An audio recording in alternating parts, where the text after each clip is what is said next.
So hi! Welcome and welcome back to my YouTube channel, and for today's tutorial, ituturo ko sa inyo kung paano nga ba makita or ma-view ang ating Maya virtual card details.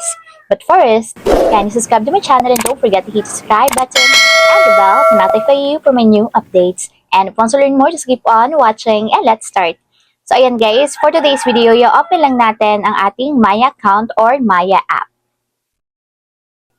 And then login lang natin guys yung ating account. And dito naman guys, pag-login ng ating Maya account, i-tap nyo lang or piliin nyo yung cards na nandito sa taas. So tap nyo guys yung cards para mapunta tayo dito sa mga wallet cards. And ayan guys, dito pagka-open, piliin lang natin dito yung ating wallet cards which is yung My Online card. So tap natin to guys.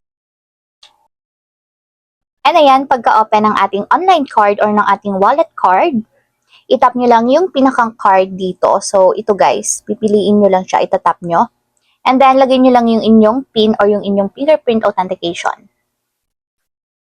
So, ayan guys, after ma-verify, lalabas na dito yung card details ng ating Maya wallet card. So, nakalagay dito is yung card holder name, yung card number natin, yung expiry date, and then yung CVV code or yung security code. So, ayan guys, pwede nyong i-copy dito yung mga details kung gusto nyong i-copy. So, ayan guys. Ganito kung paano makita yung ating card details sa Maya Wallet. So, ayun lang guys. Ganun lang kasimple kung paano nga ba makita ang ating Maya virtual card details. If you have a question, kindly comment down below and don't forget to hit the subscribe button and the bell to notify you for my new updates. And thank you for watching!